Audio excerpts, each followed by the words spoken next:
There you are. Good morning, it's Zen Fitz again, but then it's always Zen Fitz here in Blackstone, Virginia, the center of the world, where everything fits. But let's face it, this, I'll repeat again, I know you're tired of me talking about it, but when nothing fits and everything fits is always the moment of discovery. See, the world never fits.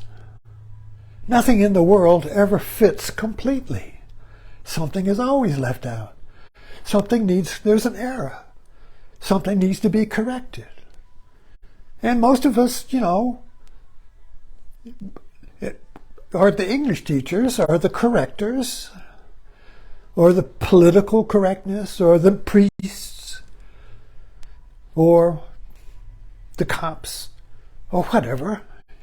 So there are many of us that make a vocation out of being the correctors, pointing out, you're wrong. There's a mistake there. You got to fix that. But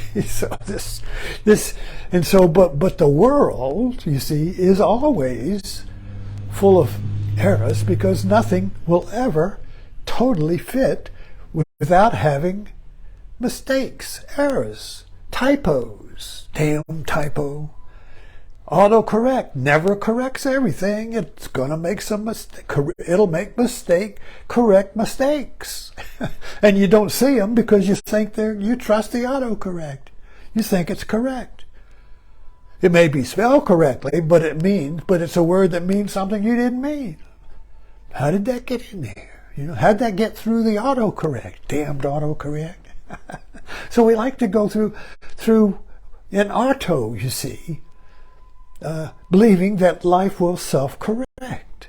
Everything will correct itself. Everything will forget. But it doesn't. It doesn't. Okay, so I digress a little bit here. Kind of wing it when the mic comes on. I wanted to talk about the question, which a lot of Christians and non-Christians ponder. What would Jesus do? What would Jesus do if he returned and saw this mess? What would Jesus do if he came back? Well, I've been watching Killing Eve for the second time, and I'll probably watch it a third time. It's on Hulu. I hope you've seen it. If you haven't, I wish you would. And I really hesitate to talk about it because it's kind of like telling you who did it in an Agatha Christie mystery. See, Agatha Christie creates a story where there's an error, somebody gets killed, and we want to solve it. We want to say nothing. In these, I don't know if I'll get to Killing Eve or not. But in the English mysteries, I've been watching them on Acorn and BritBox. I love them, and they're classics, and they've evolved. But the core theme or seed for the detective story, or even the action movie, is that there's an error. Somebody dies. Order is now chaos is introduced into order. The perfect little English village where there's an old lady on the bicycle and the milkman bringing the milk in the morning and the child going to school. You see, it's perfect. And then you go to the dark woods and there's a body. And some jogger comes along and sees the body, goes, "Ah! Murder! Oh, who did it? How did this death come into our perfect world? How did this era come in? Who misspelled the word? Who did?" There was a front page in our local paper came, and they just changed the name of Fort Pickett, a nearby base, to Fort Barfoot. And they got the signs, and they put the signs up all around. And they didn't misspell Barfoot, but they put it all in all caps. So you had a regular, fort with an F with an O-R-T, and then Barfoot, all caps. It looked correct, but it wasn't grammatically correct. So now they got to spend another $100,000 to make new signs. It looked correct, but it wasn't correct, you see. So anyway, just aside, no, you know. So, and then who did it? Who was the guy in the sign shop that did this, you know? Who can we hang? Who can we crucify? Ah, maybe that'll bring me back to what would Jesus do if he returned. So in killing Eve, you got this assassin played by Jodie Comer who kills delightfully, joyously, for the secret cabal called the 12. They're like this big brother, or this, like the secret, maybe they're Masons, organizations who are controlling the world through their slimy, invisible fingers, everywhere. Oh, it's the 12, Deep State did it. It's the Deep State. It's the 12, you see. It's the Deep State. It's the big brother. IBM. Buy a Mac. But anyway, there's the 12, and there's the sleuth. And the sleuth is a woman called Eve. And she's a wife and happy family and all that. And so she is on the scent of the 12, and she is going to find and discover, and Villanelle is an assassin for the 12, and so she kills anyone the 12 says to kill. So she works with the 12. But there's a shift where she and Eve get together. And then they're going to get rid of the 12. And in the end, they kill the 12. I won't tell you how it ends. But anyway, the whole thing, I just realized I've been watching this and trying to find what fits. And it's so cleverly disguised. The metaphor is hidden deep in this movie. It's got little clues. And you have to trace the clues. It might be a little bit of blood on that a cut in Eve's hand. She licks the blood, the trail of blood. There's a trail here, and you have to sniff it out. Be a detective, because you need to find out what would Jesus do if he returned. Would Jesus know he was Jesus if he came back? Would Jesus look like Jesus?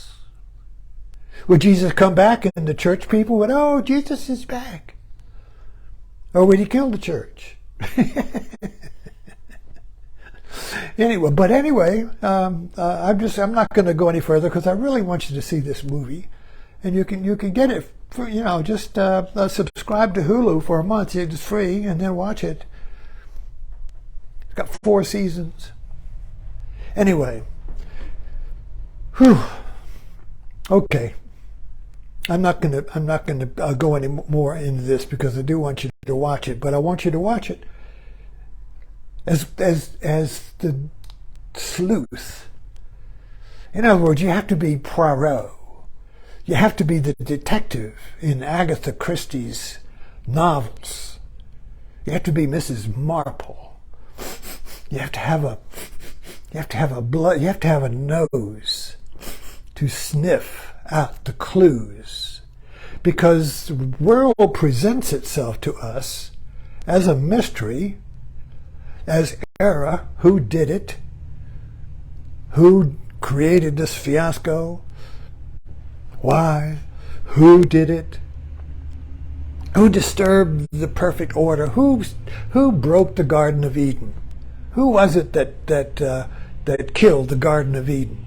Who was it that did it? Who got us kicked out so we wander through the earth, through time, looking for who did it, looking for who killed Jesus, looking for who to blame. You see, we go through the world looking for that, as if we found it. That would restore the garden.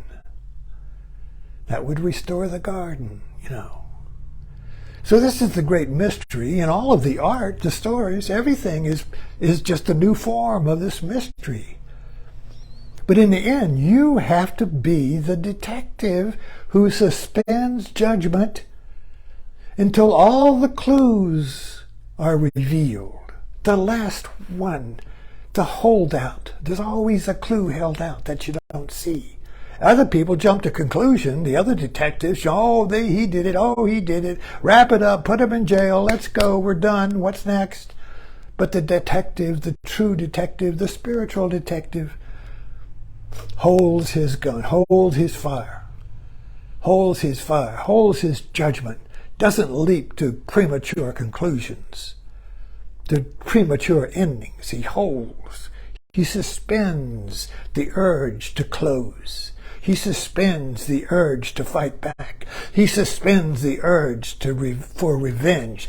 He suspends, or she suspends the urge to argue, to defend, to attack, you see. Suspends that urge. Suspends it. This is called suspending disbelief.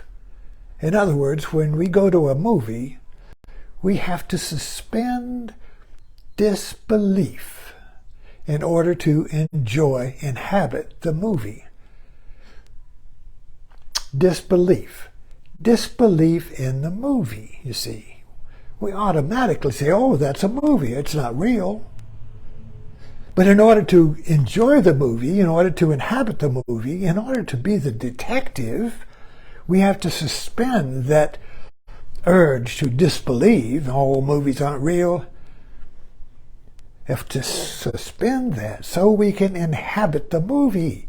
And we can only find out who did it from the inside, not from the outside, not from judgment, not from discrimination, not from analysis. No, we have to become the movie. And we have to go through the suffering of the hero. We have to feel the emotions of the characters. We have to feel the despair and the joy and the anger and all the emotions of the movie characters as if they were mine. We have to inhabit that, yet at the same time, there's a little background awareness that you know you're not the movie. So you inhabit the movie as if it were real. That's that suspension, as if it were real. Yet there's a little background awareness, because if that awareness wasn't there, you would think you were going to die when the hero got shot. You might die of a heart attack right there. Or you might go, people used to, when new movies, people go screaming from the movie because the dinosaur was going to eat them. Primitive people don't have that disbelief.